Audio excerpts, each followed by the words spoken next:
In this video, we will cover best 300 MCQs from the month of February. This is part 2. Let's begin this video. Recently, Union Finance Minister Nirmala Sitharaman has announced an extension of Jal Jeevan Mission till which year with an outlay of rupees 67,000 crore. And this announcement was made during the release of Union Budget 2025-26. So the Jal Jeevan Mission has been extended till 2028 as per the announcement, and an outlay of rupees 67,000 crore has been provided to this mission. Now, talking about this Jal Jeevan Mission, we have already discussed this scheme in detail earlier. We are going to cover this scheme in brief today. Now, this mission was launched on 15th of August 2019. And as per this mission, the target is to provide 55 liters of water per person per day in every rural household. So in every rural household, 55 liters of water would be provided to every person every day. Okay. Now, this mission was launched by Jal Shakti Ministry. Now, talking about the key achievements of this mission, initially only 3.23 crore rural households had the tap water connections, which has increased to 15.44 crore households today. Okay, so as per recent data, this tap water connections had been provided to 15.44 crore households. Okay, now there are 11 states and union territories which have received the tap water connections in all rural households. Yani 100% of the rural households in these states and union territory has been covered.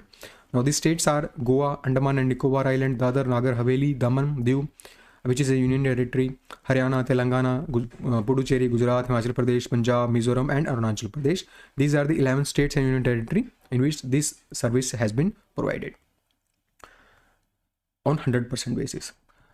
According to the list, top 10 powerful countries in the world 2025, which is released by a magazine named Forbes, United States of America has topped this list.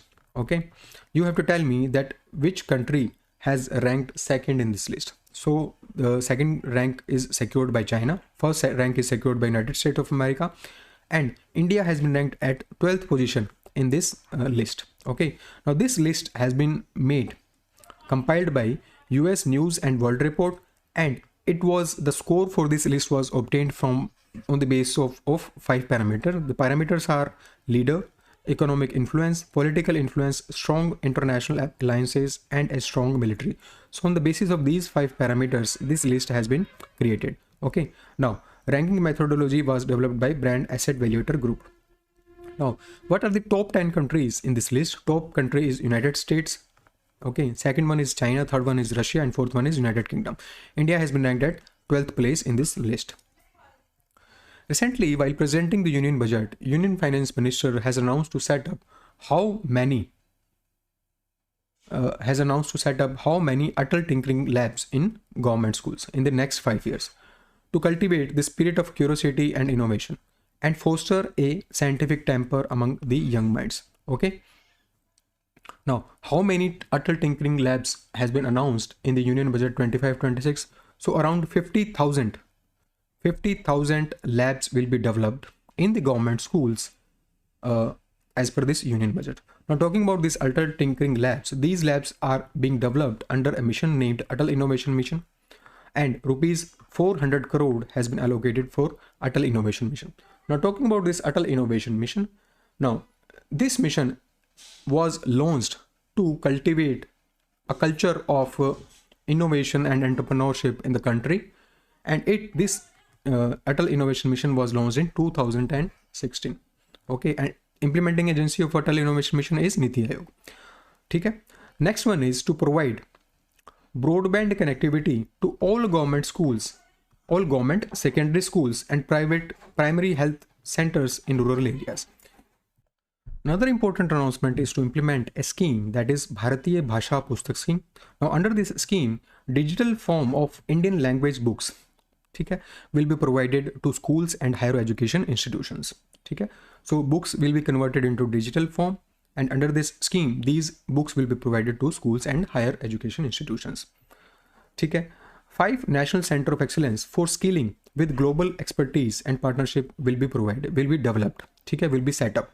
Okay, and these partnership will cover curriculum design, training of trainers, and a skill certification framework. Another important center of excellence will be developed in the area of artificial intelligence for education, and a total outlay of rupees 500 crore has been announced in the union budget. In the next 5 years, under PM Research Fellowship Scheme, a provision of 10,000 fellowship is there for technological research in IITs and IIScs. So what is this PM Research Fellowship Scheme for which a provision of 10,000 fellowship has been made? Now, this scheme was launched in 2018, and under this scheme, a talented pool of the country to PhD programs. Now, under this scheme, talented pool of the country or students will be invited for their doctoral programs, for their PhD programs, for which institutes, IIScs and IITs. Now, these students will carry out research in cutting edge science and technologies domains. So in the science and technology domains, these students will be invited to conduct research, and the program is PhD program. Okay. Now, duration of this fellowship is 7 years. It has begun from 2018, and under this fellowship, in the first 2 years, rupees 70,000 per month will be provided. In the third year, rupees 75,000 will be provided per month, and in fourth and fifth years, rupees 80,000 will be provided to the fellow. Okay. Now, a research grant of rupees 2 lakh per year will be provided to each of the fellow. Okay.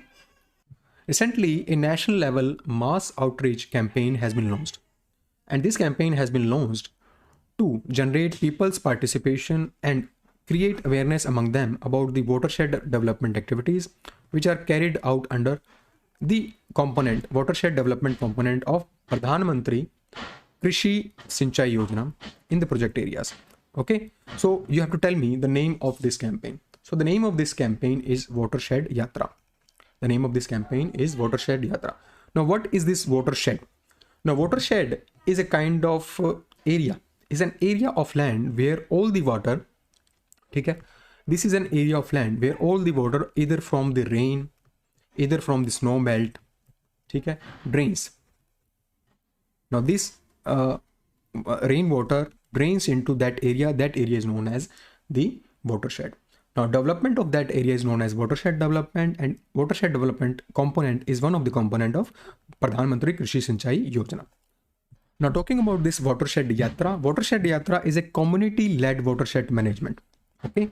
Now, under this watershed management or community-led Yatra, government funding and public participation will happen, and they will participate to evaluate. Now, public participation will happen under this Yatra, and they will evaluate the work done under this watershed development projects at the state levels, and the project we have done, the excellent work will be given the additional reward of rupees 20 lakh per project. Okay. Now, talking about this Pradhan Mantri Krishi Sinchai Yojana, this was launched during year 2015-16, and it aims to improve the physical access of water on farm and also to expand the cultivable area under the assured irrigation.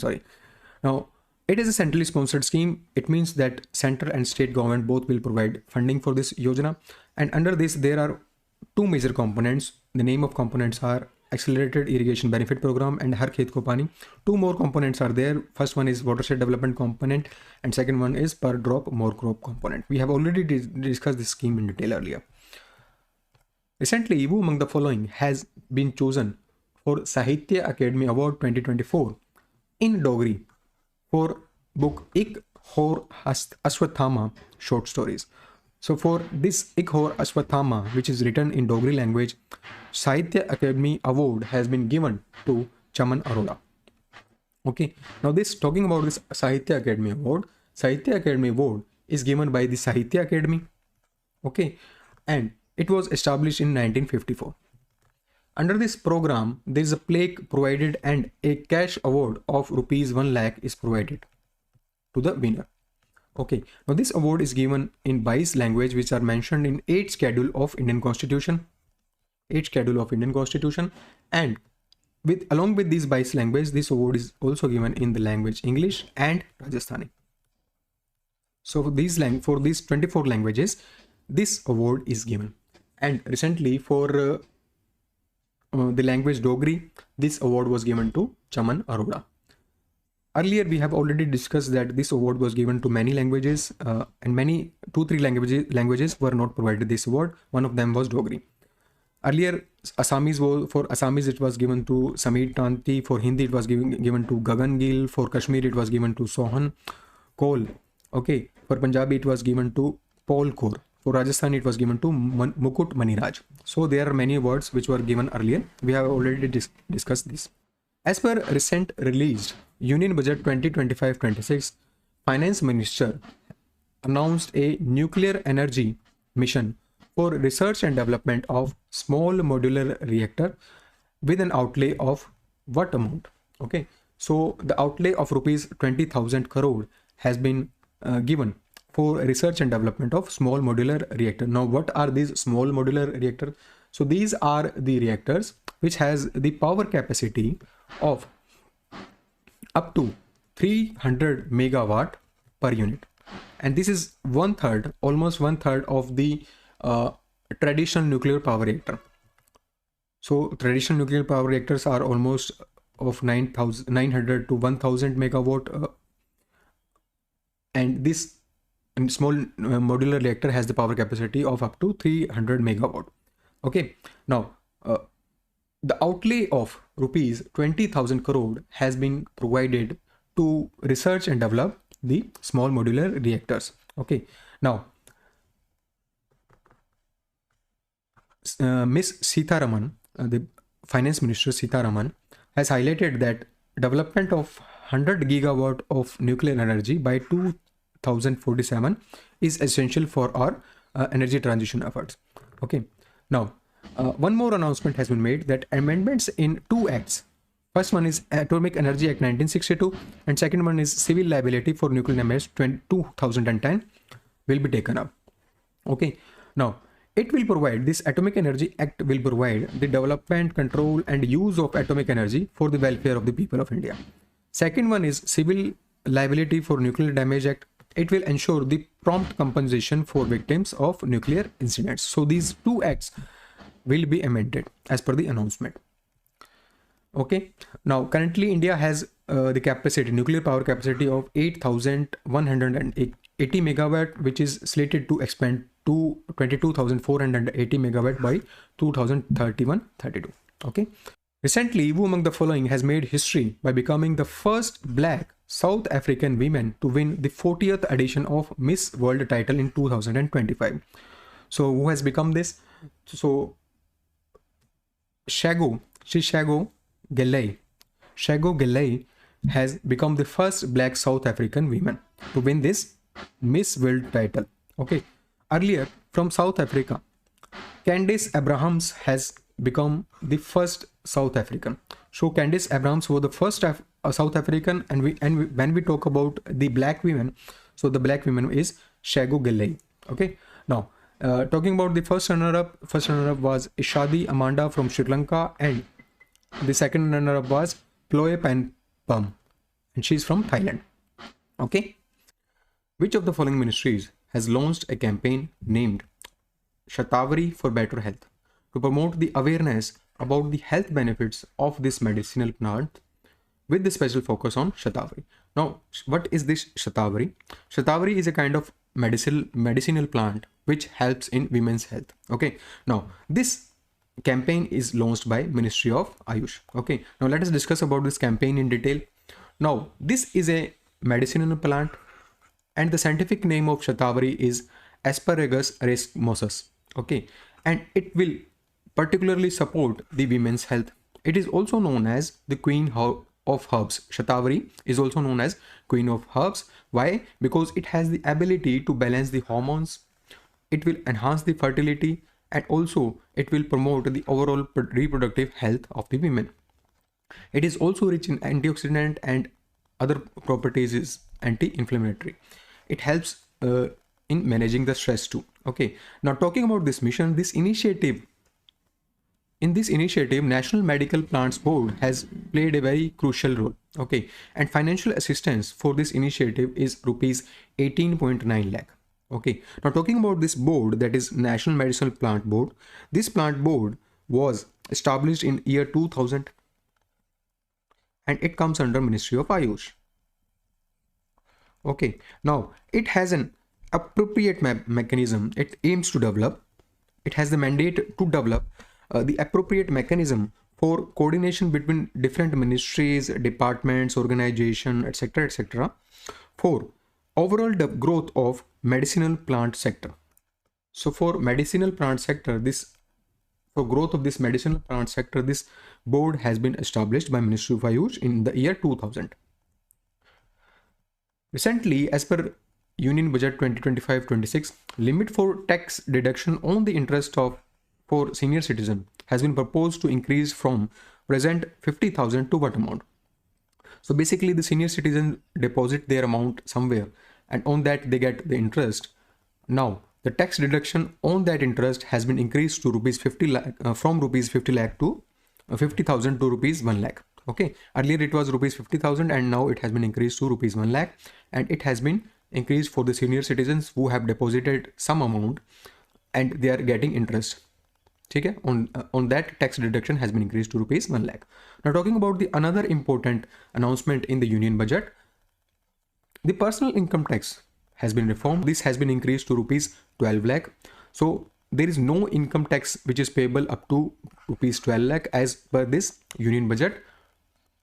Okay, but there will be tax on the special rate income such as capital gains. Now what is this? For example, you have invested in a mutual fund. Okay, your salary is rupees 10 lakh and you are earning yearly rupees 2 lakhs from that particular mutual fund. Now there will be no tax on this your salary or the income, this 10 lakh rupees, but on the capital gains which you have earned by investing in some kind of mutual fund, there will be some kind of tax on this 2 lakh rupees. Okay, that is known as the special rate income. For the salaried person, this limit is rupees 12.75 lakh. Why? Because there is a standard deduction of rupees 75,000 for salaried class. Okay, so for business people it is rupees 12 lakh income per year, and for the salaried class it is rupees 12.75 lakh. Okay, chaliye. Now talking about the another important information or the declaration in the union budget, tax at source on remittances under the RBI's liberalized remittance scheme is proposed to increase from rupees 7 lakh to rupees 10 lakh. Now what is this? Now under the liberalized remittance scheme, if we are sending money in the foreign countries, so let me tell you first that the limit is US dollar 2.5 lakh under this remittance scheme, liberalized remittance scheme. Now if we are sending money outside India, okay, under this scheme, so earlier there was no tax on rupees 7 lakh. This limit has been increased to rupees 10 lakh. Okay, so taking tax on that amount sending we are sending abroad, earlier there was no tax on rupees 7 lakh. Now this has increased to rupees 10 lakh. Okay, and the time limit to file updated income tax return for any assessment year, which was earlier 2 years, has increased to 4 years. Okay, so this was another important announcement in the union budget.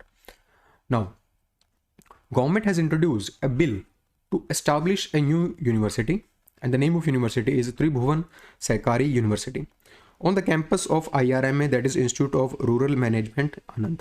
Okay, now you have to tell me that this university will be established in which of the following states.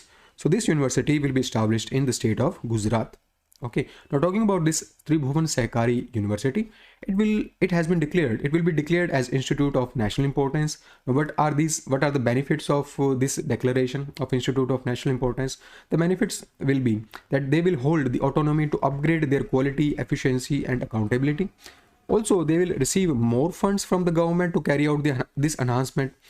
They can provide quality education to the students. They can also provide the very good research and learning facilities to the students, and also they could offer more scholarships to the students. So these are the benefits of getting declared as the Institute of National Importance. Now talking about this university, This university is named after a cooperative leader of Gujarat named Tribhuvan Das Patel. Okay. Now, what kind of courses this university will be offering? This university aims to impart technical and management education and training in the cooperative sector. So in the cooperative sector, this university is targeting to provide technical and management education. Okay. Also, it aims to promote cooperative research and development. Okay. Now, talking about the Institute of Rural Management, Anand, this university is proposed to be upgraded to Central University named Tribhuvan Sarkari University. Now, this IRMA is based in Anand, Gujarat. Okay, Anand district of Gujarat. Now, this IRMA was founded by the Dr. Varghese Kurian, who is also known as father of White Revolution. Okay, and it was this IRMA university was established in 1979, and it was established with the support of NDDB, that is National Dairy Development Board, Swiss Agency for Development Corporation, Government of India, Government of Gujarat, and the erstwhile Indian Dairy Corporation. Okay. Recently, Indian Army has renamed Kolkata's Fort William as what? Okay. So there is a Fort William, which is headquarters of Eastern Command of Indian Army. It has been renamed as what? Okay. So this has been renamed as Vijayadurg. Now, talking about another important things, that is Kitchener House in this Fort William has been renamed into Manekshaw House. South Gate, which was earlier known as St. George Gate, has been renamed into Shivaji Gate. Okay, now talking about the name, this name Vijayadurg has been derived from the oldest fort along the Sindhudurg coast in Maharashtra.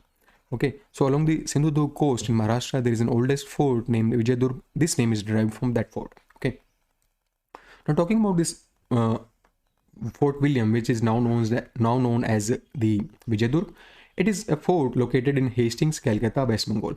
Okay, and it sits on the eastern bank of the river Hooghly. It is named after the British King William III. So earlier it was built in 1696. Okay, so original fort was built in 1696, but in 1756, Siraj-ud-Dowlah has attacked the fort and demolished this fort. So it was again built, and this construction of Fort William was completed in 1781. Okay. Recently, which of the following companies has partnered with a company named Refroid Technology to launch India's first domestically developed liquid coolant? Okay, so to develop India's first domestically developed liquid coolant, which is designed specifically for artificial intelligence driven and software data center. So for data center, this coolant is designed by Refroid Technologies and BPCL, that is Bharat Petroleum Corporation Limited. Now, why this coolant has been developed? See, data centers takes a lot of energy, okay, and they generate heat. So they take a lot of energy and generate very much heat. Okay, now by using this coolant, it will keep them cool. Okay, keep these data center cools, and also this will minimize the carbon emission too. This coolant will also help in minimizing this carbon emission in the center. BPCL has become the first Indian energy company to spearhead such kind of initiative. Okay, so can you remember this too? Now talking about this BPCL headquarters is located in Mumbai, and it comes under Ministry of Petroleum and Natural Gas. It was started in 1976. So these are the important starting information related to BPCL. ISRO has launched latest version of finite element analysis of structure, that is FEAST software, and this software has been launched to analyze the behavior of structures like rockets and aircraft, satellites, etc. under various load in aerospace, automobile, civil, mechanical, marine engineering. Now you have to tell me that this software is developed by which of the following organization? Now this software is developed by Vikram Sarabhai Space Center. Vikram Sarabhai Space Center. Okay. Now talking about this FEAST software, let us first discuss that what is this finite element analysis, FEA. Now, what is this FEA? Now this FEA is a computerized method which is used to predict that how a product or structure reacts to real world forces or the environment forces. Okay. Now when we use this FEA that is finite element analysis. This method for the structures that is known as the feast. Okay, now structure could be rockets, aircrafts, or satellites, or building. Okay, so that's why this software has been launched by this VSSC, Vikram Sarabhai Space Center. Now talking about Vikram Sarabhai Space Center, this center is located in Thiruvananthapuram, Kerala. Okay, Thiruvananthapuram, Kerala, and this center is a major space center, research center of ISRO, and focuses on rocket and space vehicles. Okay, chaliye. India has retained its third spot on US Green Building Council annual list of top 10 countries and regions for LEED in 2024. LEED stands for Leadership in Energy and Environmental Design. Okay, now which of the following countries has topped this list? You have to tell me that which country has topped this list. So this list is topped by China. Talking about the LEED certification, this certification in India is managed by Green Business Certification, okay, GBCI. Now this GBCI works to accelerate the adoption of green building. Okay, so green building means how sustainable these buildings are, how environmentally they are performing. Okay, so that's what green buildings are. So to adopt nation the green building, this certification has been launched. Okay, so this certification is managed by GBCI. GBCI is an American organization which is based in Washington DC, and it was started in 2008. Okay, now this annual ranking does not rank United States of America. So outside the United States of America, other countries are given the ranking in this list.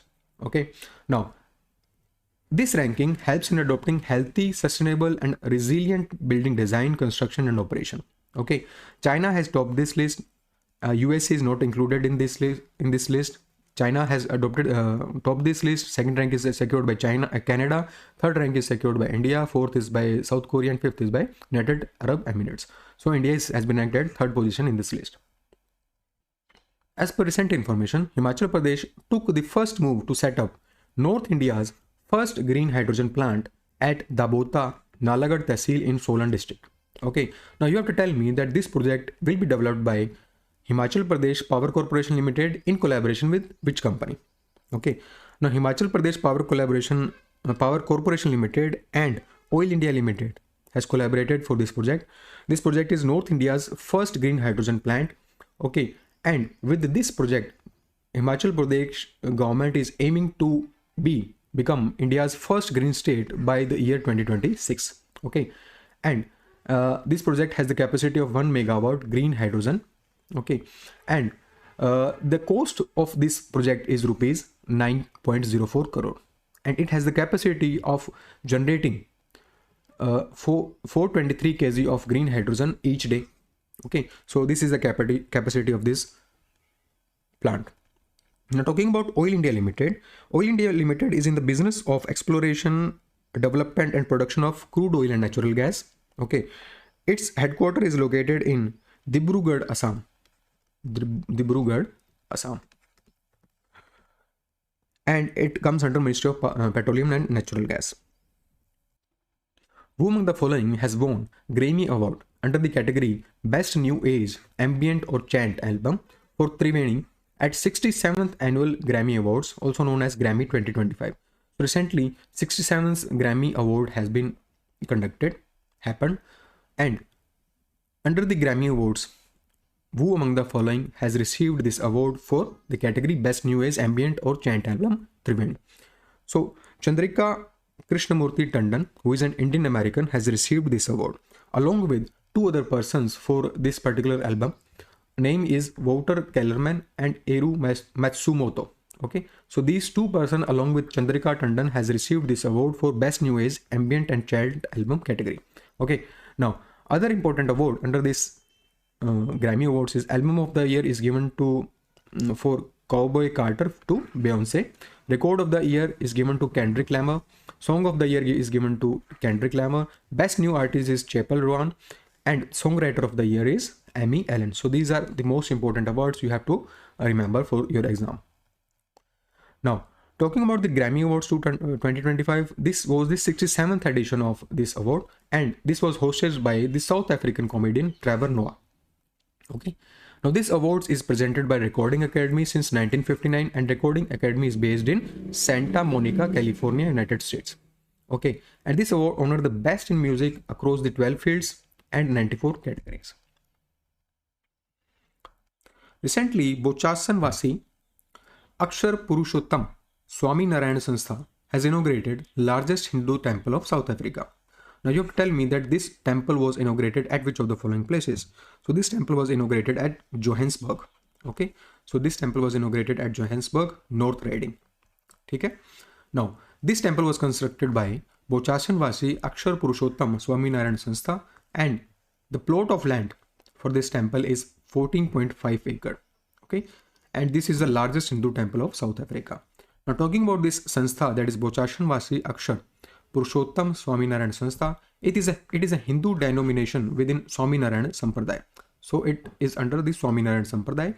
It was formed in 1905 by Shastri Yagnapurush Das, also known as Shastri Ji Maharaj, and headquarters of this Sanstha is located in Ahmedabad, Gujarat. Recently, United States President Donald Trump has signed an executive order to withdraw United States from which of the following organization.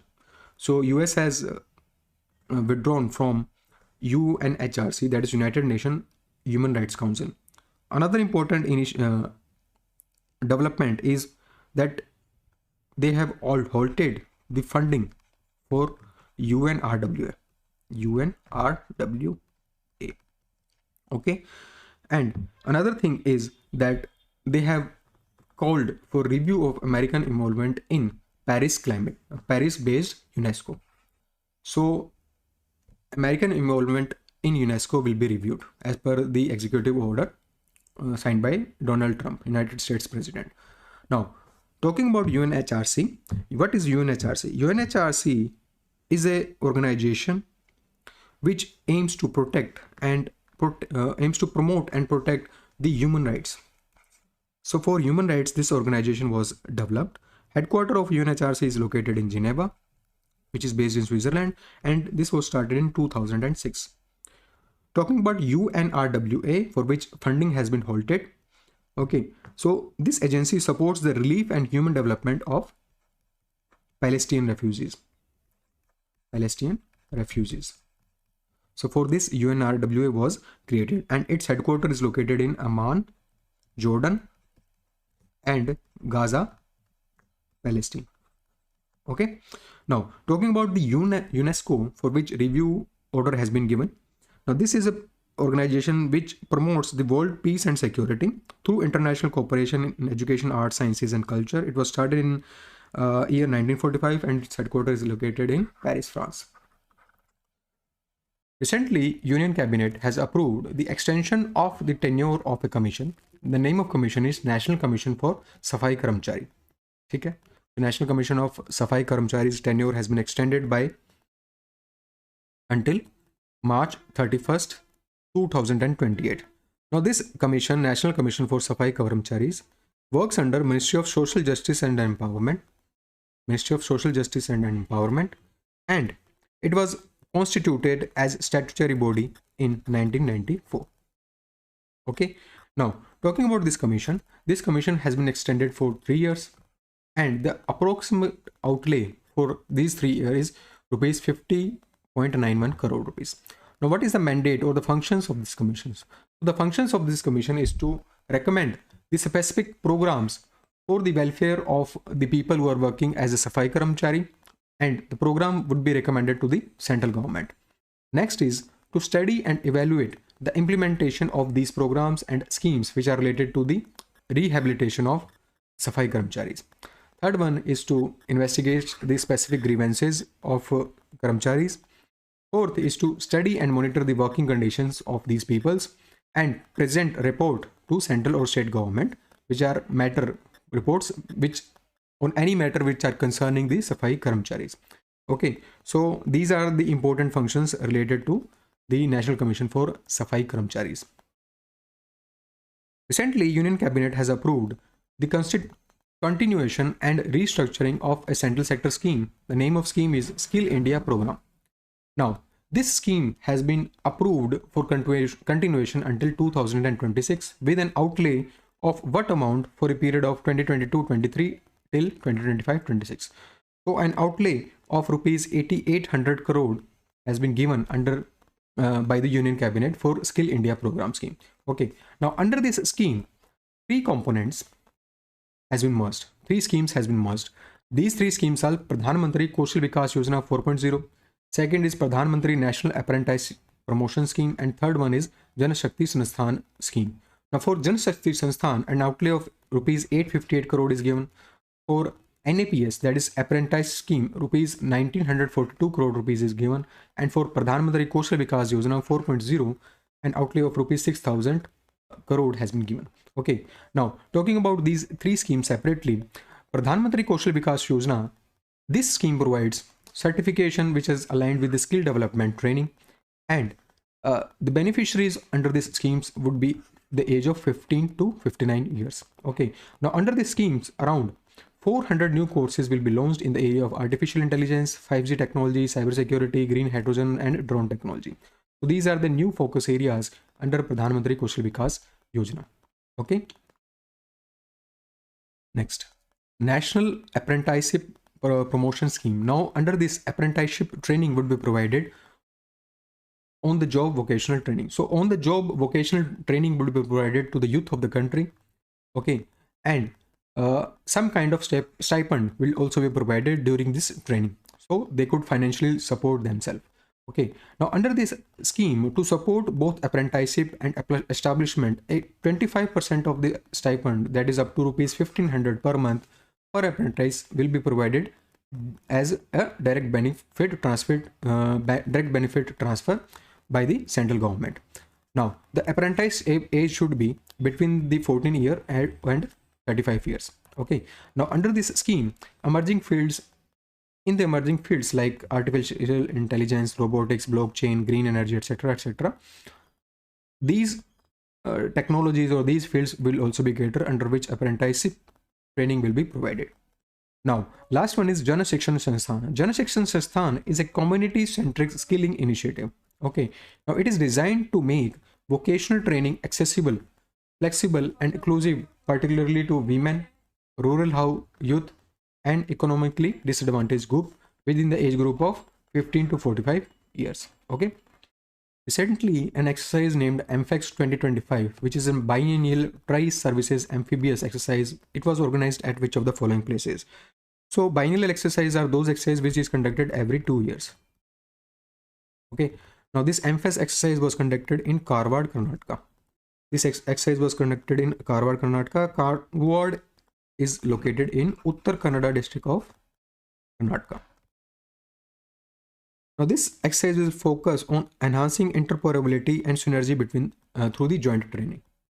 Okay, as per recently released union budget, which of the following initiatives has been launched to preserve more than 1 crore manuscripts? So to preserve more than 1 crore manuscripts, an initiative has been launched. Okay, you have to tell me the name of this initiative. Okay, the name of this initiative is Gyan Bharatam Mission. So the name of this initiative is Gyan Bharatam Mission. Now talking about manuscript, what is manuscript? A manuscript is an handwritten composition, okay, which is created on a material like paper, bark, cloth, etc., and it must have at least 75-year-old. So it should be 75-year-old and it should be written on the paper, bark, cloth, leaf, etc. These are known as the manuscript.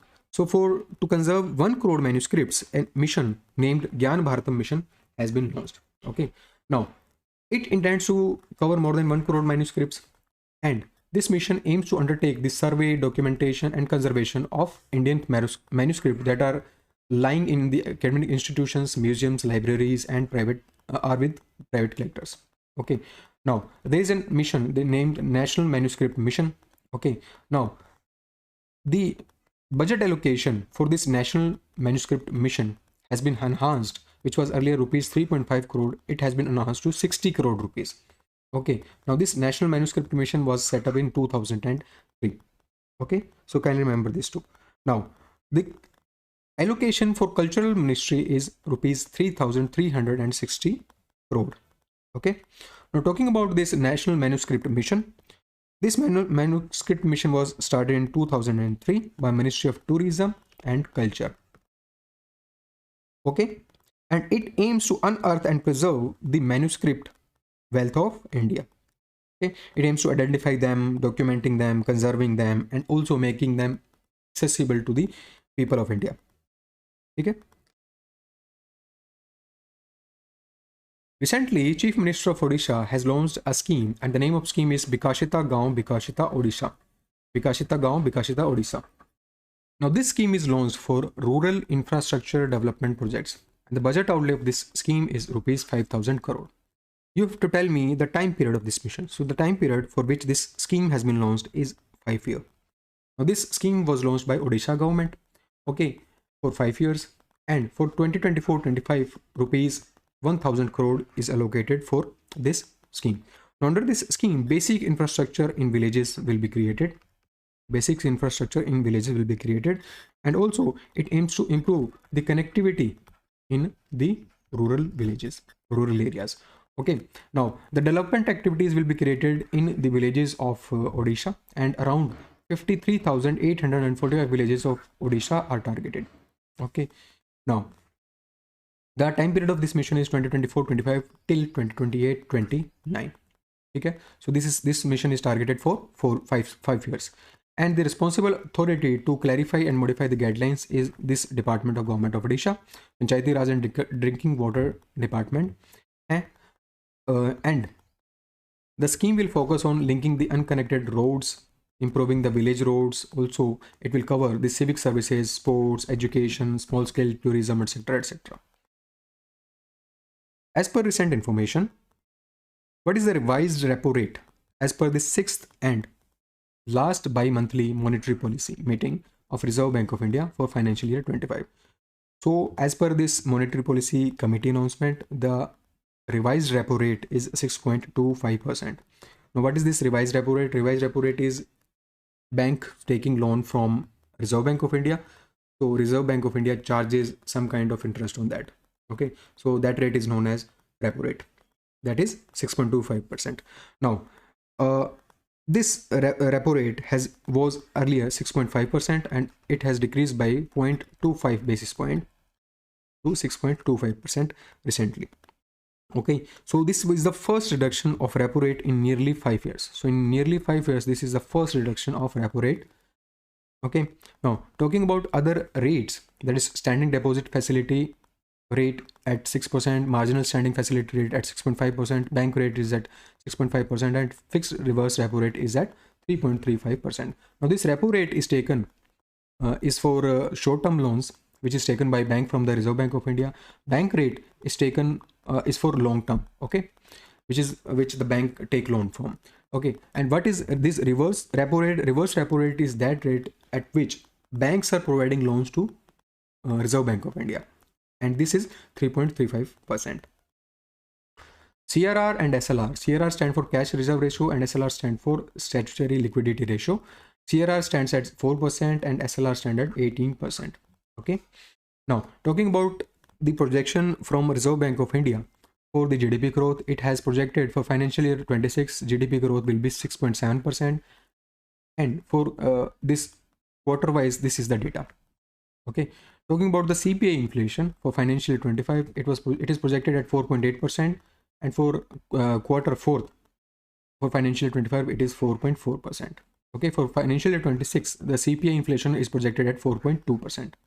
Okay, so this was 4.8% in financial year 25. This will decrease to 4.2% in financial year 26. Okay. Recently, ICC has announced the release of ICC Men's Championship Trophy official song. And the name of this song is Jeeto Bazi Khel Ke. Now you have to tell me that this song is sung by who? So Atif Aslam is associated with this song.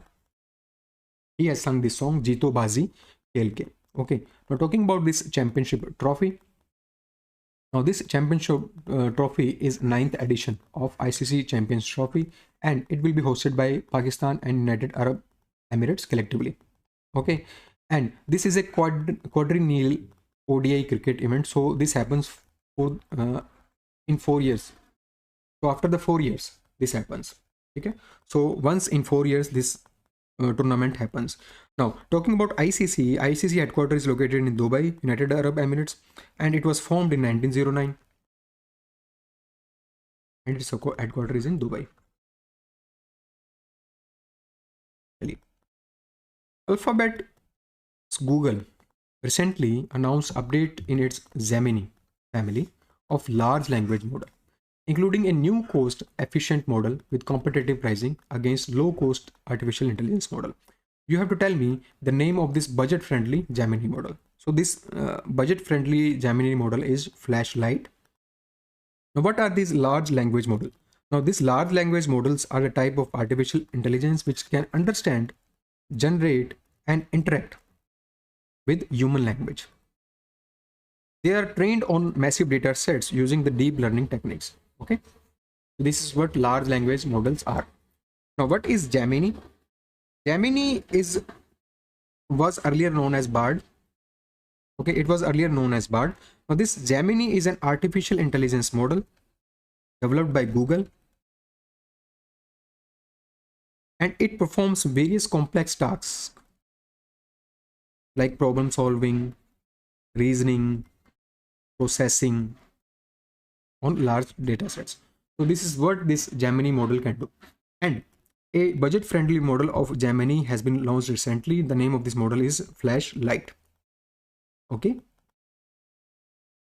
As per recently released Union Budget 2025-26, Center will target fiscal deficit of 1% of GDP for the financial year 25-26, down from revised 4.8% for the current year. So for the current year, fiscal deficit is 4.8%, and in the Union Budget, it has been revised to, or the target of fiscal deficit for financial year 25-26 is 4.4%.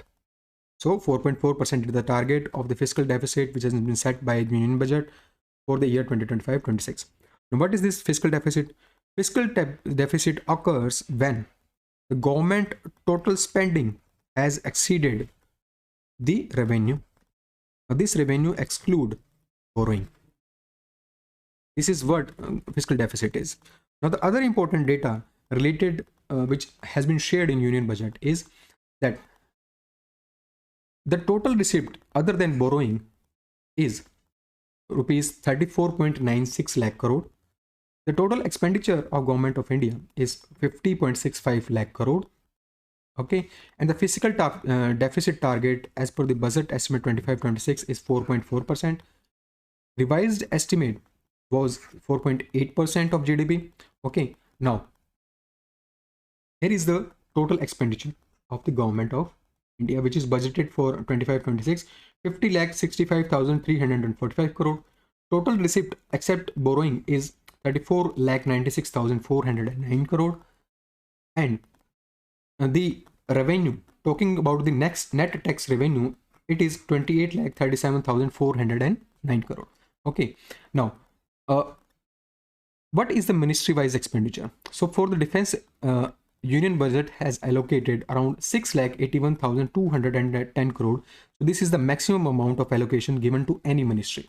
Okay, so Defense Ministry has received the maximum amount 6,81,210 crore rupees. Road and Transport Highways Ministry has received 2,87,333 crore rupees. Railway Ministry has been allocated 2,55,445 crore rupees. Okay. Talking about the scheme-wise allocation, Manrega has received 86,000 crore rupees. Jal Jeevan Mission has received 67,000 crore rupees. PM Kisan scheme has received 63,500 crore rupees. Okay. Now talking about other important schemes, the PM Surya Ghar Muft Bijli Yojana has received 20,000 crore rupees, and PM Gram Sadak Yojana has received 19,000 crore rupees. So you have to remember all these schemes and their allocations. Recently, which of the following countries has become the first Latin American nation to formally exit China's Belt and Road Initiative? So China's Belt and road initiative has been left by a Latin American country named Panama. Okay, now talking about this Belt and Road Initiative, this initiative is related to China and it was started in 2013. Okay, so it aims to invest in more than 150 countries and international organization. Okay, now it is composed of 6 urban development land corridors, which is linked by road, rail, energy, digital infrastructure, maritime Silk Road. Okay, now it comprises of Silk Road Economic Belt, which is a transcontinental passage which links China with Southeast Asia, South Asia, Central Asia, Russia, and Europe by land. Okay. Recently, which of the following teams has won the first ever title of Men's Hockey India League 2024-25 by defeating Hyderabad Tufan in the final tournament that was held at Birsa Munda International Hockey Stadium in Rourkela, Odisha. Okay. Which team has won this tournament? So this tournament was won by Shrachi Rad Bengal Tiger. Okay, so this team has won this tournament. Now, talking about this tournament is also known as Hero Hockey India League for the sponsorship region, and this was the 6th season of this Hockey India League. Okay, now Women's League was also happened, and Odisha Warriors has won this Women League of this Hockey India League, and Women's League was happened for the first time, and Odisha Warriors has won this tournament. Now this Hockey India League, Men's Hockey India League, was organized by Hockey India, whose headquarters is located in New Delhi. Okay, and talking about the awards which has been given under this league, Best Player of the Tournament award is given to Sukhjit Singh, Best Goalkeeper award is given to Bikramjit Singh, Best Top Goal Scorer award is given to Jugraj Singh, Upcoming Player is given to award is given to Arshdeep Singh, and Fair Play Trophy is given to UP Rudra's team. Okay. Recently, which of the following companies has developed an innovative method to launch satellites into the low Earth orbit without using the traditional rocket fuel? So without using the rocket fuel, the satellite will be launched into low Earth orbit, and an innovative method has been developed by a company. So the name of this company is Spin Launch. So Spin Launch has developed this method. Now under this method, electric powered kinetic launch mechanism is there. Okay, now there is some kind of massive rotating arm. What this arm do? This arm rapidly spun the satellite into very high speeds before it being released through a launch tube. Okay, so this is the launch tube. You can see that here, this is the launch tube before which the satellite will be spun here. This will be rotated here at very high speed, and later this will be ejected through this arm, okay, into the low Earth orbit. Okay, so this initiative or this method is developed by the company named Spin Launch, and this project is supported by NASA, Airbus, United States Department of Defense. Okay, so this organization has supported this method or this experiment. Okay, now talking about Spin Launch is headquartered in California, US, and this company was founded in 2014. Recently, Ministry of Skill Development and Entrepreneurship, in collaboration with Niti Aayog, has launched a program, Women Entrepreneurship Program, in Assam, Meghalaya, and Mizoram. You have to tell me the name of this program. So the name of this program is Swavlambini. Okay, and Ministry of Skill Development, in collaboration with Niti Aayog, has launched this program. Now talking about this program aims to empower the female students in the select higher education institutes in the Northeast area. In the Northeast India, higher education institutions are being targeted. Female students of these higher education institutes are being targeted, and also the aim is to provide them the essential entrepreneurial mindset, resources, and mentorship. So to make them the entrepreneurs of the future, some kind of mentorship will be provided, resources will be provided like funding, and they will develop their mindset in terms of the entrepreneurship. Okay, and in this program, MSDE, that is Ministry of Skill Development, has collaborated with Indian Institute of Entrepreneurship and Niti Aayog. Okay, now these several higher education institutions from which female students are being selected are Guwahati University, Northeastern Hill University, Kiang Nangba Government College, Ribhoi College, Ribhoi, which is based in Ribhoi district, Mizoram University, Government Champai College, Lunglei Government College, Handiku College, and Dispur College. So there are many colleges from which female students are being targeted to provide the them the resources and mentorship for entrepreneurship. Okay, now under this program, 300 selected students will be offered 40 hours of training. Okay, so 40 hours of training will be provided to 300 selected students under this program, and they will be provided 6 months. Following this 40-hour training, they will be provided 6 months of mentorship and hand-holding support. Okay, now under this program, faculty will also be upskilled. Okay, so there will be a 5-day faculty development program under which the faculty of this higher education institution will be upskilled to effectively train and mentor the student in entrepreneurship. And the unique aspect of this program is award to reward initiative. Now, what is this award to reward initiative? Now, those successful entrepreneurs who have been enrolled in this program will be received, will be celebrated, will be recognized under this award to reward initiative. Okay, so this is the unique aspect of this program. Now, talking about this Indian Institute of Entrepreneurship. Now, this Indian Institute of Entrepreneurship is located in Guwahati. Okay, this institute is based in Guwahati, and this institute is an autonomous organization under Ministry of Skill Development and Entrepreneurship. Okay, and this institute aims to provide training, research, and consultancy activities in SME. It works for the SME. It provides them to training, research, and consultancy activities. Recently, which of the following states has announced public-private people partnership, that is P4 system? Okay, and the aim of this system is to eradicate poverty in the state. So the state which has launched this P4 system is Andhra Pradesh. Now, talking about this P4 system aims to achieve zero poverty in the state, and it was launched on the occasion of Ugadi festival in Andhra Pradesh. Okay, now it aims to tackle the poverty within the state and aims to uplift the underprivileged and provide them the opportunity for sustainable growth. Okay, now this P4 model is a part of Swarn Andhra at the rate 2047 initiative, which is led by the Chief Minister of Andhra Pradesh. Now, what is this initiative? This initiative was announced in December 2024, and under this, a vision document was unveiled to make the state prosperous, inclusive, and global competitive hub by 2047. So by 2047, Andhra Pradesh government is targeting to make the state prosperous, inclusive, and global competitive hub. Now, under this Swarn Andhra at the rate 2047 initiative, this P4 model is launched.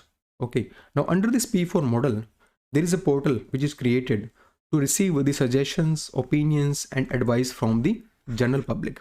Okay, so under this, underprivileged sections will be identified through a special survey, and a nodal officers in each district will be appointed.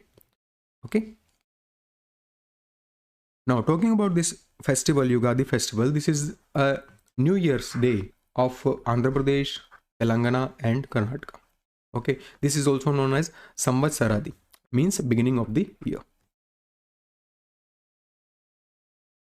As per recent information, Aero India 2025, which is the 15th edition of Aero India, is scheduled to be held at which of the following locations? So this Aero India 2025 will be held at Yelahanka Air Force Station, which is based in Bengaluru. Okay, and the theme of this Aero India 2025 is the runway to a billion opportunities. Okay, now talking about this Aero India event, 2025 event, this will be held in from 10th to 14th February 2025. First Aero India show was held in 1996. So can you remember this? And this is the 15th edition. In 2025, 15th edition of this Aero India show was celebrated in Yelahanka Air Force Station, Bengaluru. Okay, now this is a biannual air show. It means that it happens once in every 2 years. Okay, so this is a biennial air show, and it is held in Bengaluru, and it is organized by Defense Exhibition Organization, which comes under Department of Defense Production, which comes under Ministry of Defense. So uh, basically this was organized by Ministry of Defense. Okay, now there is another important seminar named Biennial Aero India International Seminar, which was also held in Bengaluru, Karnataka. Okay, and this was the 15th edition of this seminar. And this seminar was organized by Center for Military Airworthiness and Certification based in Bengaluru, which comes under DRDO in association with Aeronautical Society of India. Now, an important portal which was launched during this Aero India show was Vayu with Digital Portal. Now, this portal aims to place orders, certification, and payments between the two organizations, that is Indian Air Force and Hindustan Aeronautics Limited. So to place orders between the Indian Air Force and Hindustan Aeronautics Limited, and to make the certification, make the payment, this portal, this digital portal named Vayu with was launched. Okay, chaliye. Which of the following states has implemented a scheme named Nirbhaya Kadi and Mo Gelha Zia? ठीक है, under the Beti Bachao Beti Padhao scheme. So under the Beti Bachao Beti Padhao scheme, these two schemes were launched. Which state has launched this scheme? The name of state is Odisha. So Odisha government has launched many schemes recently. Some schemes we will discuss. Nirbhaya Kadi, the fearless bird. Okay, now this scheme aims to attain just order which is fit for girl child. Okay, so society will be just. A kind of just order will be presented in the society that would be fit for the girl child. Okay, next one is, and now this Nirbhaya Kadi initiative is launched in Ganjam district of Odisha. Next one is Mo Gelha Zia, which is also known as My Lovely Daughter. Now this is also launched in Ganjam district, and the aim of this program is to combat this sex selection and female ferticide. Okay, so to combat the sex selection and female ferticide, this initiative was launched in Ganjam district of Odisha. Okay, next one is Kalpana Avijan scheme, and this scheme was launched in Dhanakal district of Odisha, and the aim of this scheme is to track and monitor the adolescent girls and prevent child marriage among them. Okay, so to track and monitor the adolescent girls and prevent the child marriage in the Dhanakal district of Odisha. Now this scheme will aims to provide the services to girl whose age is between 10 to 19 years. Okay, next is Swarna Kalika scheme, which was launched in Keonzhar district. Now this scheme aims to provide the awareness about the harmful effects of child marriage. So to provide the awareness regarding the harmful effects of child marriage, this initiative is launched in Keonzhar district. Now next is, and last one is Virangana scheme of Deoghar district. So to boost self-esteem and confidence in the adolescent girls through martial arts and self-defense techniques. So some kind of techniques like martial arts and self-defense will be provided to the adolescent girls, which will boost their self-esteem and confidence. Okay, and the age group which can participate in this program is 14 to 19 years. As per recent information, Reserve Bank of India is introducing exclusive internet domains for financial sector participants, including banking and non-banking. So for banking sector and for non-banking sector, exclusive internet domains are being introduced by Reserve Bank of India. Now you have to tell me that which organization will be the exclusive registrar of this this initiative of this domains. So the registrar of this is Institute for Development and Research in Banking Technology, that is IDRBT. Now what is this IDRBT? Now this IDRBT is an institution which is exclusively based on the banking technology. Okay, and it is located in Hyderabad. It was started by 1996 by RBI. So it was started in 1996 by RBI. Okay, now talking about this initiative, for Indian banks, a domain of bank.in will be provided, and for non-bank entities, it will be fin.in. Okay, now why this banking domain are being launched by the Reserve Bank of India? To reduce the cyber security threats and malicious activities like phishing, streamlining, and also to streamline the secure financial services. So to reduce this cyber attacks on the banking sector and malicious activities, this bank.in domain or fin.in domain are being launched by Reserve Bank of India. Okay, now IDRBT will be the exclusive registrar for this.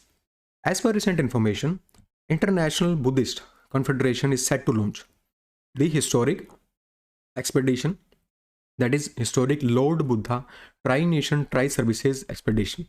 Now this expedition will be launched from Lumbini, Nepal to, so this is launched from Lumbini, Nepal to Gale, Sri Lanka. Okay, now this is a tri-nation, so 3 nations are involved in this expedition. Tri-services, it means all the armed forces of these countries are involved in this expedition. Now let us discuss about this expedition.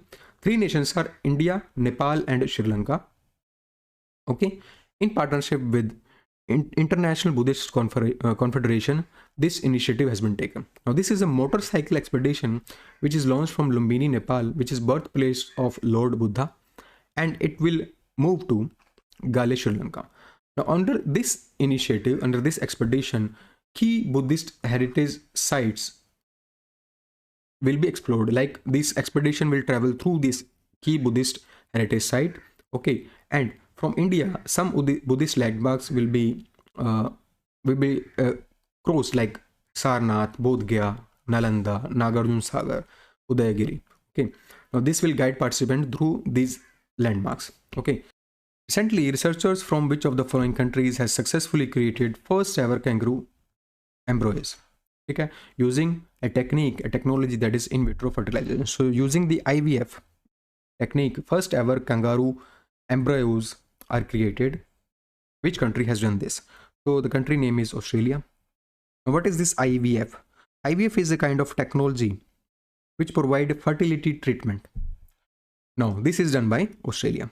According to recently released report, World Gold Council report, gold investment demand in India stood at approximately what amount, marking its highest level since 2013.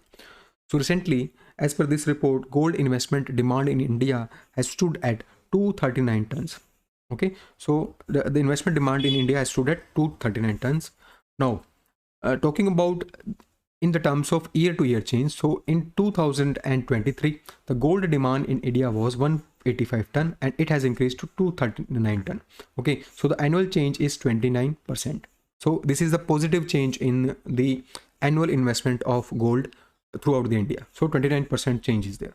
Now why this demand has been increased in India? So as per this report, primary reason behind the increase in the gold demand in India is the steady rise in gold prices. So as you all know that due to war or due to some events happened worldwide, the gold demand in the world has increased. So due to this demand, the gold prices has also increased.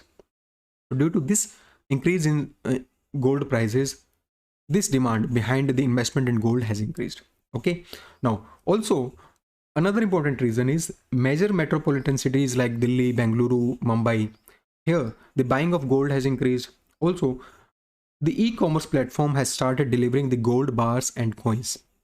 This is also the reason behind increasing in the gold investment among the people of India. Okay, now as per this report, there is a 29% of annual change in the gold investment in India, and this is the positive change. Now talking about the other countries like in Americas, in United States particularly, there is a negative change of 33%. Okay, now talking about Europe, there is a negative change of 50% in the gold investment. Okay, recently Government of India has revised market intervention scheme guidelines to encourage more states to implement it. Now, under this scheme, under this guidelines which has been revised recently, the procurement or coverage limit for crop production has increased from existing 20% to what percentage? Okay, so the procurement limit for crop production has increased from 20% to 25%. Okay, now this scheme, that is market intervention scheme, is a part of it is a component of PM Asha scheme. Now talking about PM Asha scheme, PM Asha scheme stands for PM Pradhan Mantri Annadata Aay Sanrakshan Abhiyan. Now this scheme was launched in 2018 and the nodal ministry of the scheme, Ministry of Agriculture. Okay, now this scheme is launched to ensure remunerative prices to the farmers. Okay, so to ensure remunerative prices to the farmers, this scheme was launched. There are four components of the scheme. First one is price support schemes. Now, under the first component, physical procurement of pulses, oilseeds, and copra will be done by the central nodal agencies. Second is price deficiency payment scheme. It aims to propose. Now, this scheme proposed to cover all the oilseeds for which MSP is notified. Now, under the scheme, direct payment of the difference between the MSP and the selling price will be made to the registered farmers. Under the third component, that is pilot of private procurement and stockist scheme. Now this component, under this component, this is for the oilseeds first of all.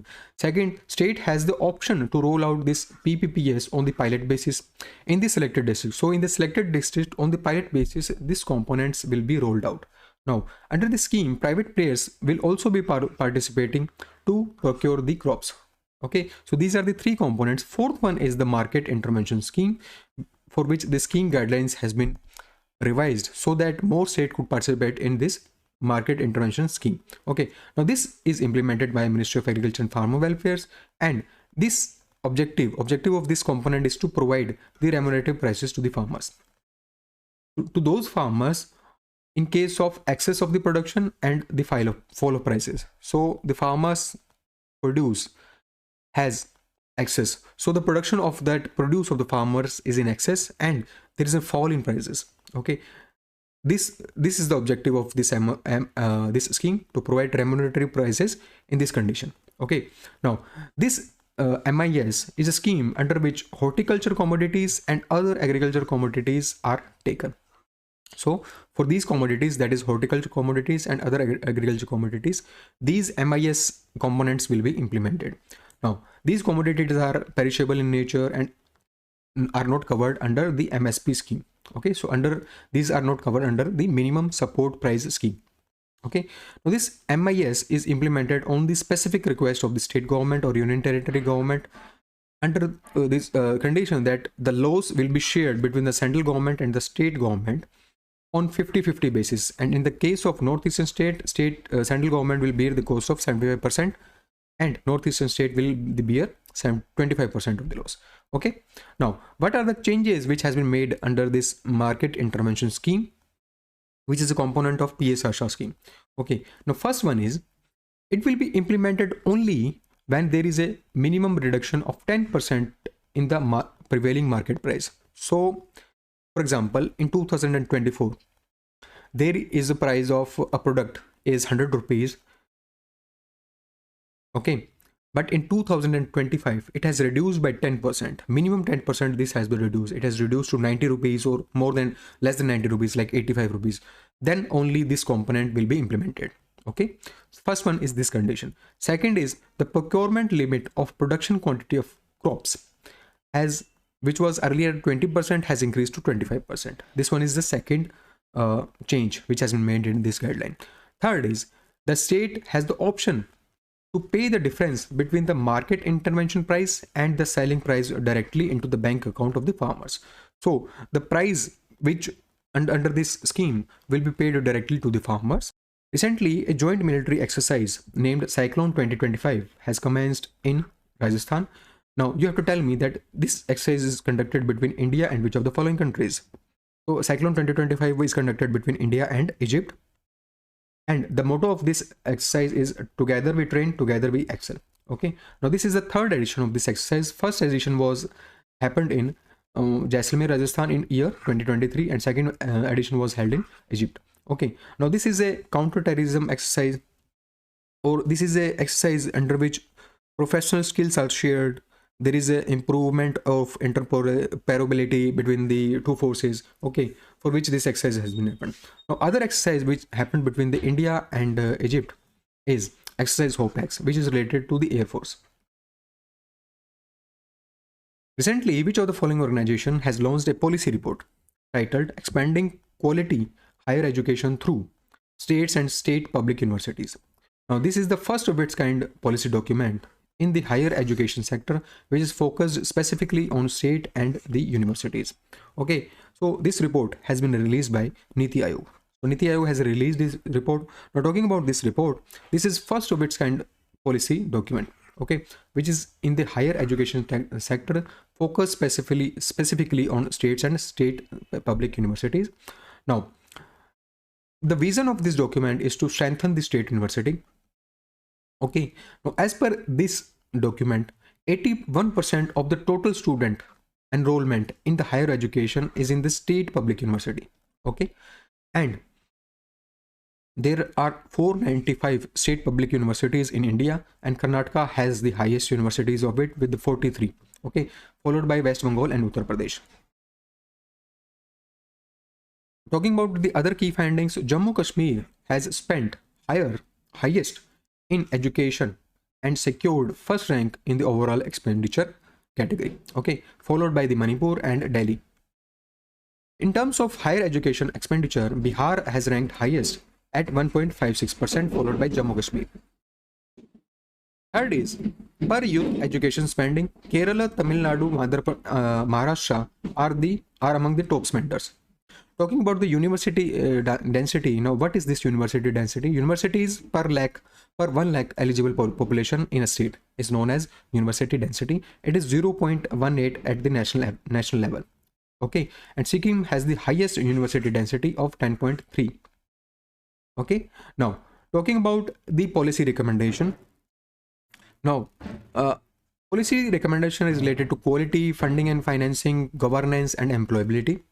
Now, talking about the policy recommended related to quality, it is saying that there should be improve in the quality of research, improve quality of pedagogy and curriculum, digitalization of higher education, internationalization of higher education. Now, talking about the funding, it provide recommendation related to the government funding, fee autonomy, taxation, improving governance, skilling and employability, enhancement of student across these streams. So these are the major recommendations which are related to this report. So this report has given this recommendation. Now, which of the following countries has commissioned its first drone carrier? And the name of this drone carrier is Shahid Bagheri C1104. It is a container ship which has been converted, okay, for deployment of drones, helicopters and missile system. Okay, so this ship, that is Shahid Bagheri, is associated with Iran. It is also known as, this ship is also known as Shahid Bahman Bagheri and Shahid Bakri. Okay, so these are the other name of this operation. Now it is equipped with long range operations, intelligent collections and drone missions. So this ship will be used to deploy the drones, helicopters and missile systems. So kindly remember this.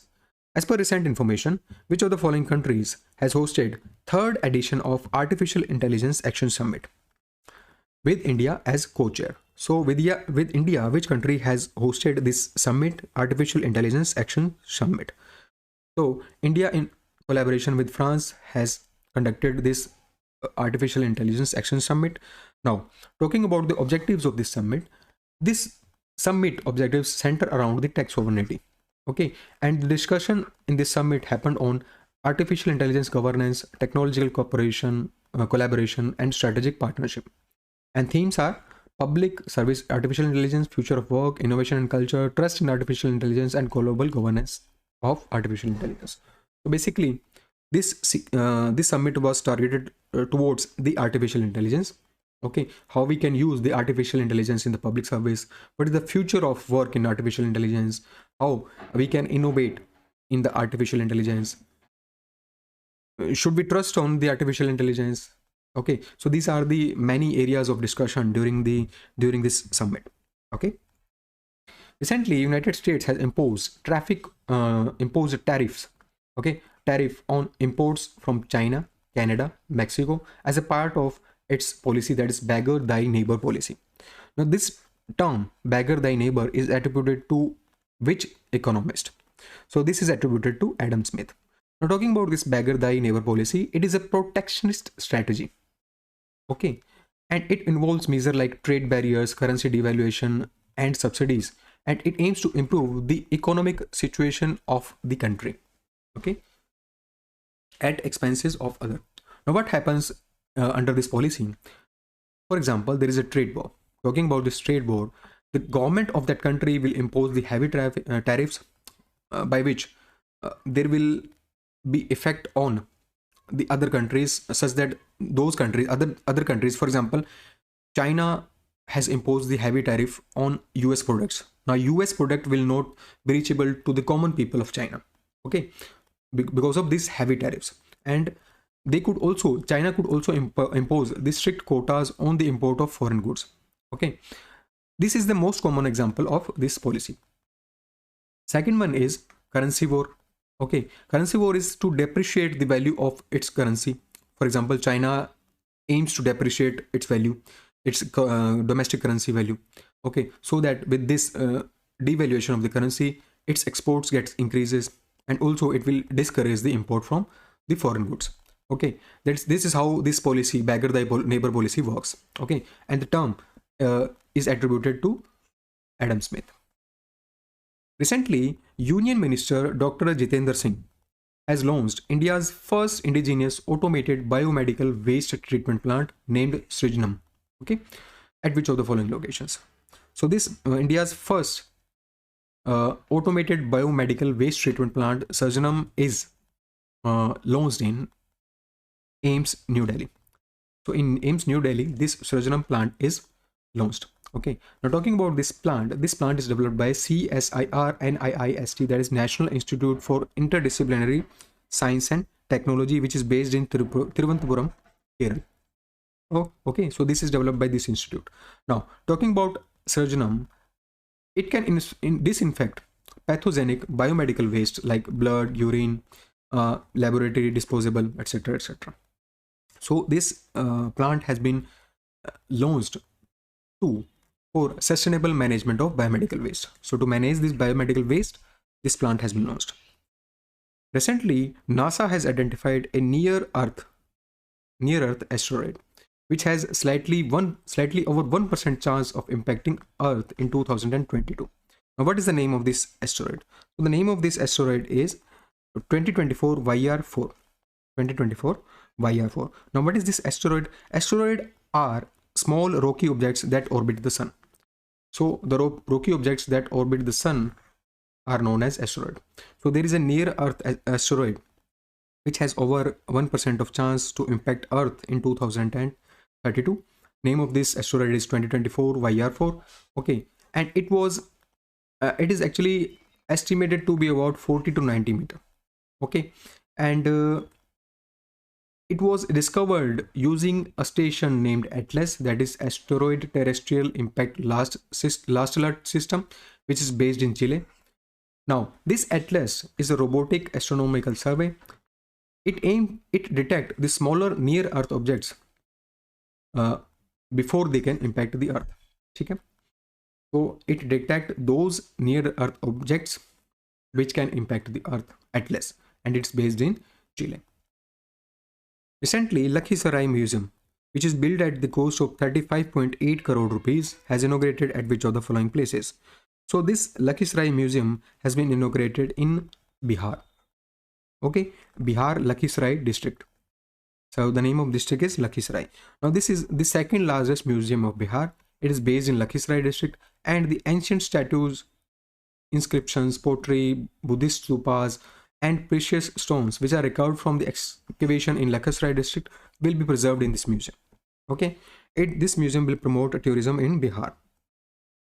Recently, which of the following institutes in collaboration with ISRO have developed a semiconductor chip, and this chip can be used for diverse purposes, and it marks the indigenization efforts in advanced technology. Okay, so the institute which has collaborated to develop the semiconductor chip with ISRO is IIT Madras. Okay, so with IIT Madras, a unit of ISRO, that is Inertial Systems Unit based in Thiruvananthapuram, has collaborated to work on this semiconductor chip. Okay, and the name of this chip is IRIS chip. Okay, IRIS stands for Indigenous RISCV Controller for Space Applications. Okay, now this chip will be based on a processor, that is Shakti processor baseline. And how this chip will be useful for us? This chip can be used in diverse domains like Internet of Things, computing systems for strategic needs. So this is how this chip will be useful for our country. Okay, now let us discuss about this Shakti project. Now this Shakti project is working under. It is backed by Ministry of Electronics and Information Technology under an initiative named Digital India RISC 5 initiative. Okay, RISC 5 initiative. Now, what is this DIRV? That is Digital India RISC 5 initiative. It aims to uplift India's semiconductor ecosystem. Okay, and the goal is to promote indigenous innovation in the field of microprocessor. So basically, the goal of this initiative, that is DIR 5 program, is to make indigenous innovation in the field of semiconductor. Okay, so in the field of microprocessor, this program, this initiative aims to promote the indigenous innovation, so that we could make our own semiconductors in the country. Okay, now here RISC stands for Reduced Instruction Set Computer, and this V stands for 5th generation. Recently, India has ranked 96 out of 180 country.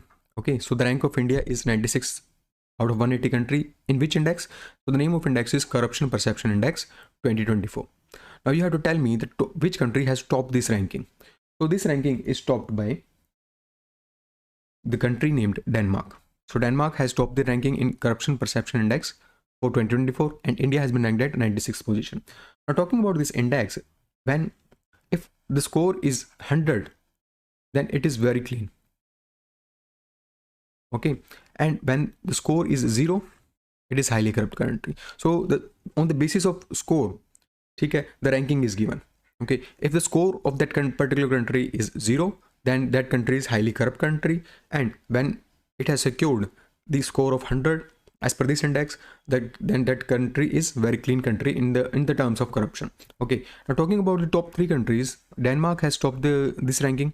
Second rank is secured by the Finland, and third rank is secured by Singapore. Now Denmark has secured this rank with the score of 90.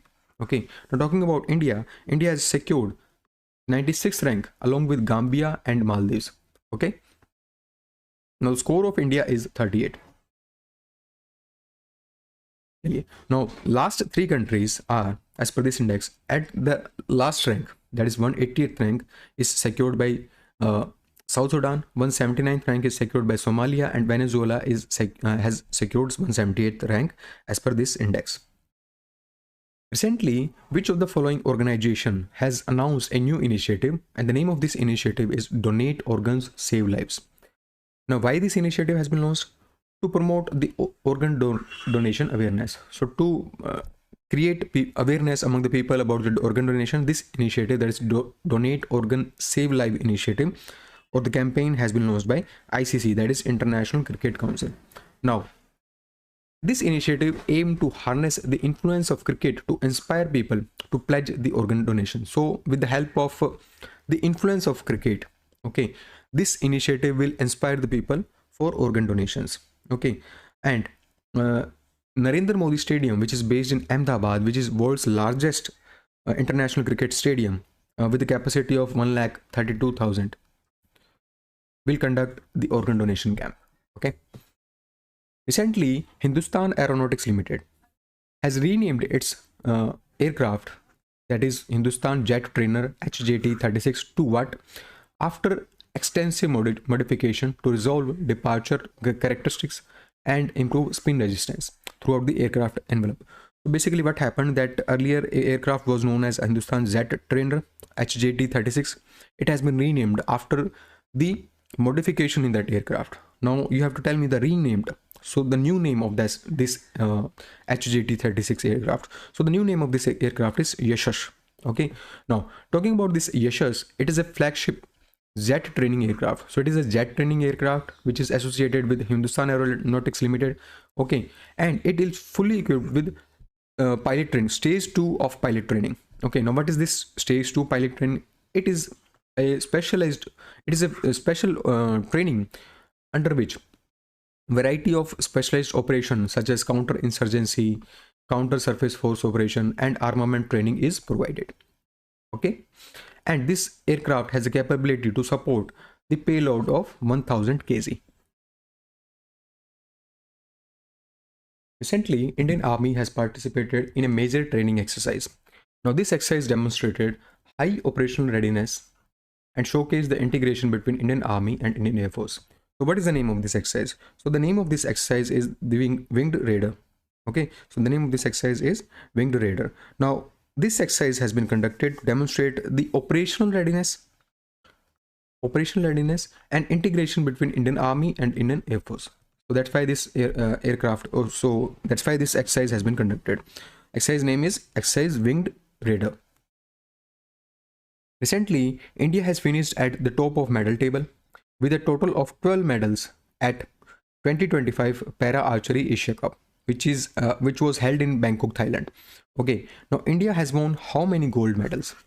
So total medal secured by India is 12, and you have to tell me that how many gold medals has been secured by India. So India has secured 6 gold medal in this event. This event is 2025 Para Archery Asia Cup. It was held in Bangkok, Thailand. So it was held in Bangkok, Thailand.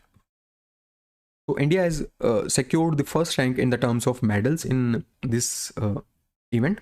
Okay, so 6 gold medal has been secured by India, 3 silver and 3 bronze. So total 12 medals has been secured by India, and India has topped this medal tally.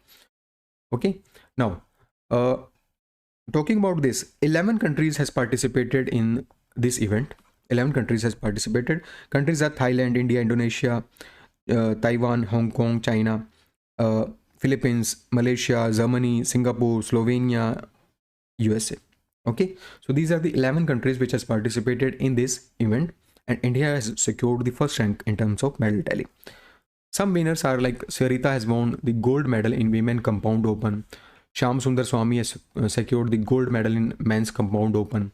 Okay, and this Harvinder Singh and Pooja has secured the gold medal in recurve open mixed team category. Recently, which of the following companies has been chosen by NASA to provide the launch service for Pandora mission? So for Pandora mission, launch services will be provided by which company? Okay, now this Pandora mission aims to study at least 20 known exoplanets and their host stars, enhancing the understandings of how changes in these stars affect the observation of exoplanet atmosphere. So basically, this Pandora mission will study 20 known exoplanets and their host stars, and also it will enhance the understanding of these exoplanets, that how changes in the stars, these host star, affect the exoplanet atmosphere. So the company with which NASA has chosen to provide the launch services is SpaceX. Okay, so SpaceX has been chosen for this mission, Pandora mission. Now talking about this Pandora mission will study the atmosphere of exoplanets and world beyond our solar system.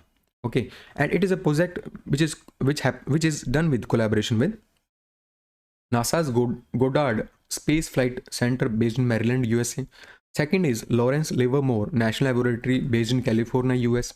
Third one is Ames Research Center, which is associated with NASA and it is based in California. Okay, and this Pandora mission will study the atmosphere of the exoplanet. Okay, now this is a 1-year mission.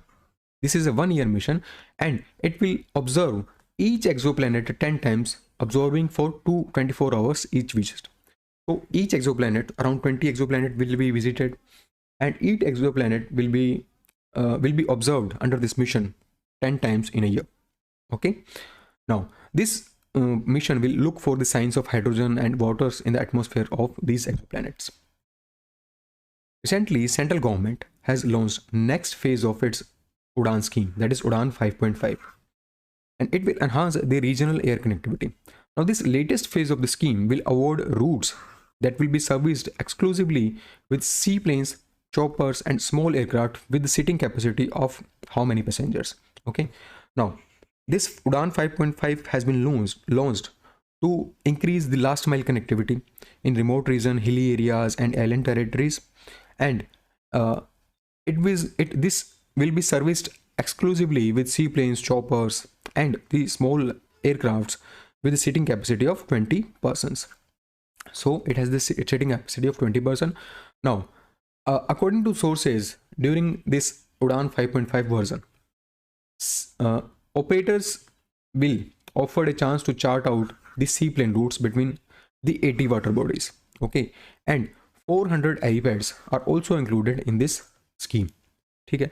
Now the categories which are open for the aircraft is 1A. Now what is this 1A category? It is the aircraft which has the seating capacity less than 9 passengers. Second one is one category which can ferry less than 20 passengers. Okay, so these are the two categories which are open for the aircraft companies under Udan 5.5 scheme. Now talking about Udan scheme, Uday Desh Ka Aam Nagrik scheme, this scheme was launched in 2016 and is a vital component of National Civil Aviation Policy. Okay, and this scheme is spearheaded by Ministry of Civil Aviation. Now this scheme focuses on unserved air routes in the underserved regions. So in the underserved regions, connectivity, improving connectivity is the aim of this, is the focus of this mission, of this scheme. Okay, now under this scheme, airlines will be provided the subsidies and incentives to operate flights on these underserved or unserved routes. As per recent information, India's advertising industry is projected to grow by 7% year on year in 2025. As per the report which is given by Group M.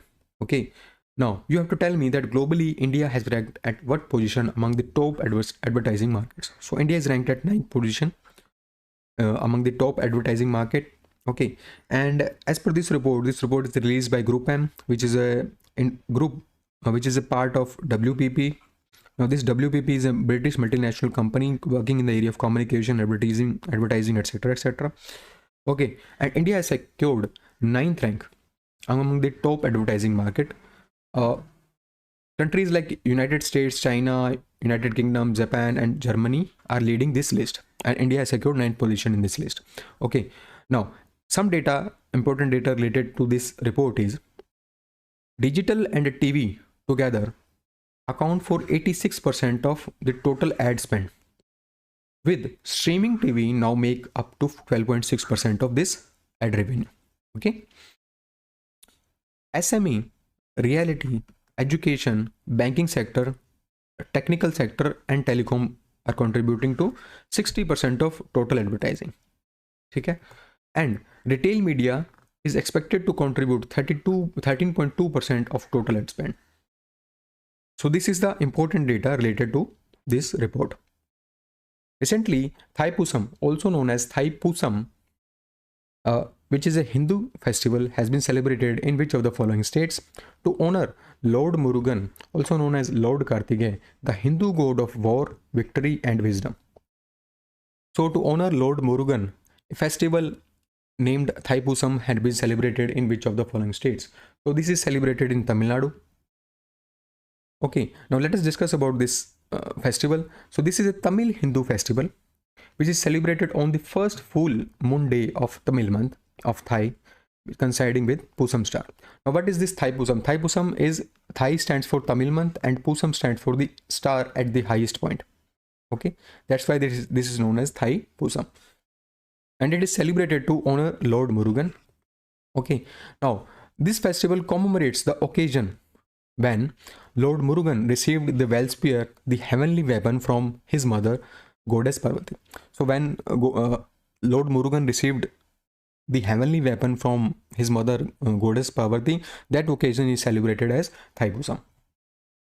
Recently, US President Donald Trump has officially recognized which of the following dates as Gulf of America Day. Okay, you all know that recently an order has been passed by US President. An executive order has been passed in which Gulf of Mexico was renamed as Gulf of America. Okay, and this day, Gulf of America Day, is also officially recognized recently. So when this day will be celebrated, this will be celebrated on 9th of February. Okay, now talking about this Gulf of Mexico, it is a marginal sea around Atlantic Ocean. Okay, and it is bounded by 3 countries like United States, Mexico, and Cuba. Okay. As per recent information, which of the following locations will host the inaugural Olympic esports games in 2027? So which country or which location will host this inaugural or the first time Olympic esports game in 2017? It will be hosted by Riyadh, Saudi Arabia. Now, what are these esports games? These are actually virtual and simulated sports games, virtual games like video games. That's what these esports games are. And talking about the organizers of this esports game, first one is International Olympic Committee. Has partnered with Saudi Olympic Paralympic Committee for organization of these games. Okay, so for organization of these games, International Olympic Committee has partnered with Saudi Olympic and Paralympic Committee. Now talking about this Saudi Olympic and Paralympic Committee, it is headquartered in Riyadh, Saudi Arabia. And what is this International Olympic Committee? It is an authority which is responsible for organizing the Summer, Winter, and Youth Olympic Games, and its headquarters is located in Lausanne, Switzerland.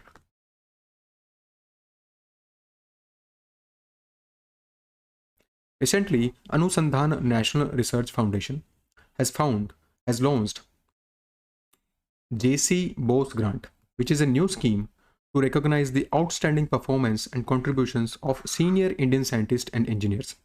Now, this grant provides an annual research funding of what amount for a duration of 5 years. So, what research funding will be provided under this JC Bose Grant, which has been recently launched by Anusandhan National Research Foundation? So, a grant of rupees 25 lakh annually will be provided to the senior scientists and engineers of India. Okay, now let us discuss about this grant in detail. Now, this grant is a restructured form of JC Bose Fellowship, which was running under erstwhile Science and Engineering Research Board. Now, this is the SERB, which is the funding agency. Now, this SERB has been converted into this ANRF recently, Anusandhan National Research Foundation recently. Now, let us discuss about this JC Bose grant. Now, this grant is meant to recognize the senior scientists and engineers within our countries which has performed outstandingly and they have given very good contributions to India. Okay, it is an individual specific grant, and with this grant, the funding will be provided to these scientists and engineers so that they could enhance their research in the frontline avenues. Now, eligibility under this scheme is that active and senior scientists or engineers with the record of outstanding performance through indicators like publications, research outcomes, patents, technology transfers, awards, and grants. Now, through these indicators, these senior scientists or engineers will be identified and grants will be provided to them. Okay. Now, these nominee of this award should be Indian national. Okay. And the nomination could also be sent by the head of the institution or universities or president of national science academies. Okay. Now, this survey or the process of selection of this grant would be conducted once in a year. Okay. And an annual grant of rupees 25 lakh will be provided to the selected scientists or engineers. Okay. So there will be two heads under this grant. First is recurring head and second one is non-recurring head. Now, recurring head is you have to pay the amount monthly or after a defined period of time. So for manpower, it covers, recurring head covers the manpower, consumable, travel, contingency, or other cost. Now, talking about the non-recurring head, it is for the equipment purchase, and up to 20% of the annual grant could be used for this non-recurring head. Okay. Additionally, rupees 1 lakh, which is annually provided for the overheads to the implementing institution. Okay. Now, the duration of this grant is 5 years and the grant can be availed up to the age of 68. Now, talking about this ANRF, that is Anusandhan National Research Foundation. Now, what is this? This annual Anusandhan National Research Foundation has been established under an act, ANRF, which was passed in 2023. Okay, and this ANRF functions under Ministry of Science and Technology, and its headquarters is located in New Delhi. Now, this ANRF aims to seed, grow, and promote the research and development in the country. So it aims to promote, this ANRF promotes and grow the research and development in the area of science and technology in India. Okay, it was earlier known as Science and Engineering Research Board, SERB. Recently, 14th Asian Fisheries and Aquaculture Forum, that is 14FAF, has been organized in New Delhi. Now, this has been organized by Asian Fisheries Society, which is based in Kuala Lumpur. Second one is Asian Fisheries Society Indian branch, based in Bengaluru. Third one is Department of Fisheries. You have to tell me the name of the fourth organization. So the fourth organizer is ICAR, that is Indian Council of Agriculture Research. Theme of this forum is Greening the Blue Growth in Asia Pacific. So greening the blue growth in Asia Pacific is the theme of this forum. Okay, now talking about this forum, this is a triennial event. Triennial event means that it conducts once in every 3 years, and it is an event related to Asian Fisheries Society, which is based in Kuala Lumpur. Okay, now this is jointly organized by these four organizations we have discussed recently. And talking about this Asian Fisheries Society, it is a non-profit scientific society which was founded in 1984. Okay, and this society aims to promote the networking and cooperation between the scientists, technicians, and stakeholders which are working in the fisheries sector. Recently, Seva Bhoj Yojana scheme it is a scheme for charitable institutions. It was in news. Now, you have to tell me that this scheme was launched by which of the following ministries. So this scheme was launched by Ministry of Culture. Okay, now let us discuss about this scheme. Now, Ministry of Culture has launched this scheme in 2018, and this scheme aims to support those charitable and religious institutions which are providing free food to public. So those institutions which are providing free food to public, this schemes will support them. Now, it is a central sector scheme. It means that all the funding will be provided under the scheme. All the funding will be provided by the central government. Okay. Now, under this scheme, CGST, that is central GST, and IGST, that is integrated GST, will be paid on the purchase of a specific raw food item. It will be reimbursed by the central government. So for any raw food item, if these institutions has paid CGST and IGST, these CGST and IGST will be reimbursed by the central government. Okay. Now, eligibility is that these religious institutions should be in existence for at least 3 years, and they must provide free food to at least 5,000 people in a month. Okay, this is the eligibility of this scheme. Recently, Manthan 2025, which is an annual defense innovation event, was organized by Innovation for Defense Excellence Defense Innovation Organization, that is IDEX DIO, at which of the following locations. So this was organized at Bengaluru. Okay, so this Manthan event was organized at Bengaluru. Now, it was organized by IDEX DIO, which comes under the aegis of Department of Defense Production. Now, the conference was organized to deliberate on emerging challenges and opportunities in this sector. Okay, now talking about this IDEX comes under Ministry of Defense, and it aims to achieve the self-reliance and foster innovation and technology in defense and aerospace sector. How we will achieve the self-reliance in this defense and aerospace sector? By engaging industries which are working as an SME, startups, individual innovators, research and development institutes, and academia. Okay, now this IDEX was launched in year 2018. Okay, now this IDEX is funded and managed by Defense Innovation Organization, which is a not-for-profit organization founded by the two founder members, that is HCL and Bharat Electronics Limited. Recently, Department of Telecommunication, in collaboration with CDRI, that is Coalition for Disaster Resilient Infrastructure, has launched a comprehensive report, and the name of report is Disaster Risk and Resilience Assessment Framework, that is DRRAF. Now, this study was conducted in 5 states. Which of the following is not one of these states in which this study was conducted? So the state in which this study was not conducted is Himachal Pradesh. So what are these 5 states? These states are Assam, Odisha, Tamil Nadu, Uttarakhand, and Gujarat. So in these 5 states, this study was conducted. Okay, and this study was conducted for the assessment of the telecom sector.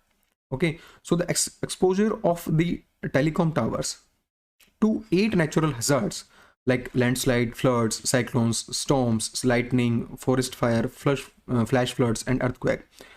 All these natural hazards, its effect on the towers, telecom towers, all these will be analyzed, assessed under this uh, report. Okay, and the name of report is Disaster Risk and Resilience Assessment Framework.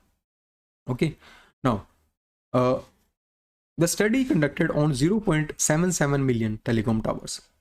Okay, and there were some key recommendations which are provided, like enhancing the technical planning and design to ensure that telecom infrastructure withstand during the disaster impact. Second important is developing this risk sharing instrument to safeguard the telecom operator against the financial vulnerabilities.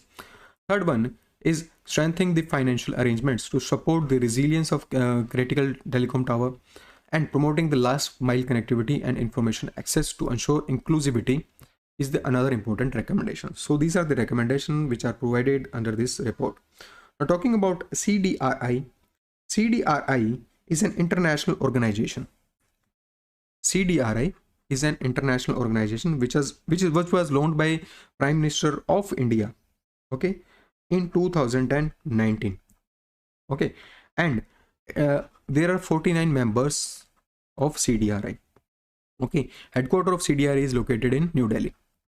Now it is dedicated. This CDRI is dedicated to climate and disaster resilience infrastructure solution. So to provide climate and disaster resistance infrastructure solution, this CDRI organization was launched. Headquarters is located in New Delhi. Now objective is to promote the research and knowledge sharing in the field of infrastructure risk management, standards and financing. Recently, induction ceremony for third 25T Bollard Pull Tug, that is also known as Yard 337, was held at Visakhapatnam. You have to tell me the name of this pull tug. So the name of this pull tug is Ashwa. Okay, name of this pull tug is Ashwa. Now what is this pull tug? Pull tug support the ships. Now this support the ship during the berthing, unberthing, turning, maneuvering in the confined water. So in the confined waters, these ships, bollard pull tugs, will help the ships in berthing, unberthing, turning, maneuvering, etc. Okay, so that's why these pull tugs are created. So recently, third bollard pull tug Ashwa has been inducted. Okay, now other 5 tugs are, so basically for 6 tugs, a contract has been signed between the Ministry of Defense and a company named Titagarh Rail Systems Limited. Okay, now it is based in Kolkata. So for 6 bollard pulled tug, this MOU has been signed. Okay, now third one is Ashwa. Other 5 are Bhishma, Bahubali, Yuvan, Ojas and Sabal. Okay, recently, which of the following ministries has introduced Culinary Crafts and Clicks Moods and Magic Festival in partnership with MyGo? Now, it aims to highlight India's cultural richness through food, traditional arts and photography. So through food, traditional arts and photography, it aims to enhance the India's cultural richness. And the name of this festival is Culinary Crafts and Clicks Moods and Magic Festival. Now, this which ministry has introduced this? Ministry of Housing and Urban Affairs. Now, talking about this event, it aims to highlight India's cultural richness, and this will be a zero waste event. It means that there will be no use of single-use plastic during this event. Now, under this festival, a very important initiative, that is Moods and Magic from Kartavya Path to Amrit Udyan photographic contest will held, and the winner of this contest will be provided rupees 50,000 for first place, 30,000 for second place and 20,000 for third place. Okay, and some awards will also be given under this festival.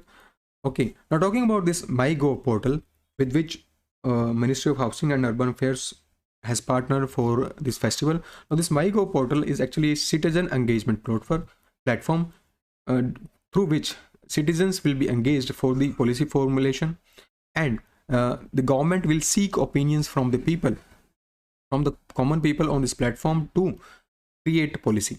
Okay, now this MyGov portal was launched in 2014 and it comes under Ministry of Electronics and Information Technology. This portal was developed by National Informatics Center. Recently, which of the following countries has signed an MOU with China's National Space Administration, that is Chinese Space Agency, to include first lunar rover in China's Chang'e 8 mission, which is scheduled for 2028. Now, China's Chang'e 8 mission will be launched in year 2028. Now, along with this mission, which country aims to launch its first lunar rover? So the name of country is Pakistan, and the name of Pakistan Space Agency is SPARCO. SPARCO stands for Space and Upper Atmosphere Research Commission. Okay, Space and Upper Atmosphere Research Commission. Now, headquarters of this SPARCO is based in Islamabad. Okay. Now, talking about this lunar rover, this would be around of 35 kg, and it will carry payloads like study the lunar soil composition, radiation levels, plasma properties, etc., etc.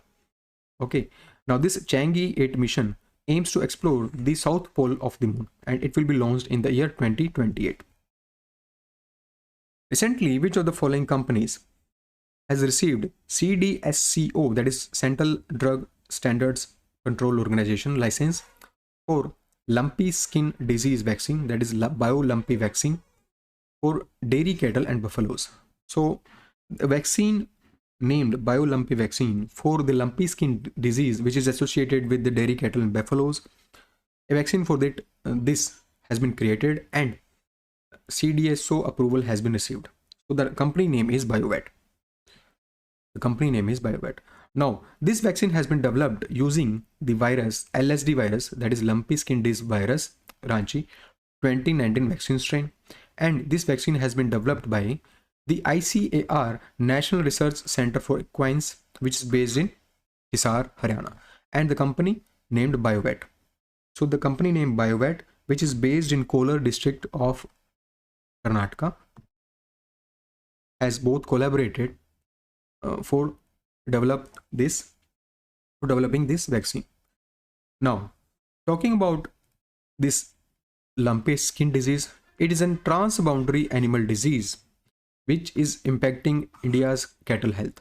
Okay, it was first reported in Zambia, Africa in 1929 and characterized by skin nodules, fever, swollen lymph node, decreased milk yield, and difficulty moving. And it was transmitted through the mosquitoes and ticks. Okay. Talking about CDSCO, it is India's national regulatory body for cosmetics, pharmaceuticals, and medical devices. So it is regulatory body which is associated with cosmetics, pharmaceuticals, and medical devices, and headquarters of CDSCO is located in New Delhi.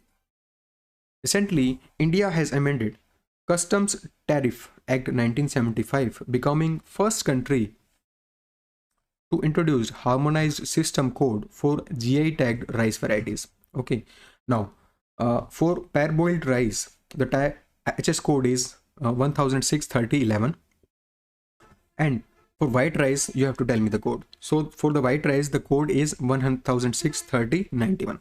Now, what is this harmonized system? Now, this HS is developed by World Custom Organization. Okay, so this organization has developed this system, and this system is updated every 5 years. Now, why this system has been developed? To classify the traded goods. So for the classification of the traded goods, this 6-digit codes has been established by World Custom Organization.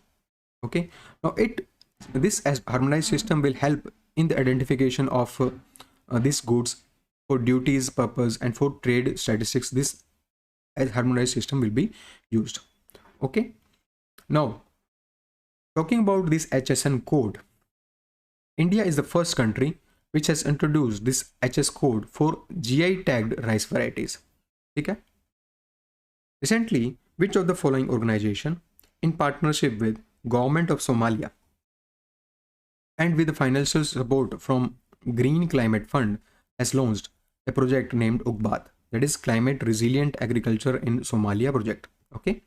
Now, the organization with partnership with which this UGBAD project has been launched, the name of this organization is Food and Agriculture Organization. Okay. Now, this initiative UGBAD project aims to enhance the climate resilience in Somalia's agriculture sector. So, to enhance the climate resilience in agriculture sector of Somalia, this initiative has been launched. Now, what are the aim? What are the aim of this? What are the objective of this project? So to restore the productive landscape of Somalia. So 41,800 hectare of the landscape it target recently, and other important approaches is landscape restoration, sustainable management, providing or promoting climate resilience agriculture practices, improving the water access for agro-pastoralists, disseminating information to the communities. So these are the important initiative or the objectives which have been taken under this project. Now talking about the Green Climate Fund. What is this Green Climate Fund? Now this Green Climate Fund was launched during COP16, which was held in Cancun in 2010. Now it is world's largest dedicated climate fund. Okay, and secretariat of this fund is located in South Korea. Now this fund has been launched to accelerate the climate action in the developing country. So this fund has been provided for this climate action in developing countries. Now, talking about Food and Agriculture Organization, its headquarters is located in Rometli and it was established in 1945. Recently, who among the following has claimed the singles title for 4th edition of Mumbai Open 2025 World Tennis Association 125 event. Okay. And now this event was held in Mumbai. So who has secured the singles title? So single title is secured by Jill Belen Tichman. Jill Belen Tichman, who is associated with Switzerland. Now doubles title is secured by Alina and Amina from Russia. Now this Mumbai Open 2025 was organized in Mumbai, and this was the 4th edition of this tournament or this competition, and it was sponsored by Larsen and Toubro company based in Mumbai. And talking about the tournament levels, there are 4 tournaments level, that is WTA 1000, 500, 250 and 125. So these are the 4 levels of this tournament. Okay. Now other important information is related to Chennai Open 2025. Its men's single title is won by Kirian Jacquet, who is associated with France, and men's double title is secured by Shintaro and Kaito, who was associated with Japan. Now, this Chennai Open was organized in Nungam Bakkam, which is in Chennai, Tamil Nadu. Okay. Recently, United Nations World Pulses Day has been observed on which of the following dates? So, this day, World Pulses Day is observed on 10th of February. Theme of this day is Pulses Bringing Diversity to Agri-Food System. And the slogan of this day is Love Pulses for Healthy Diet and Planet. First ever World Pulses Day was observed in 2019. So this was part 2 of best 300 MCQs from the month of February. I'll see you in the video of part 3. Thank you for watching.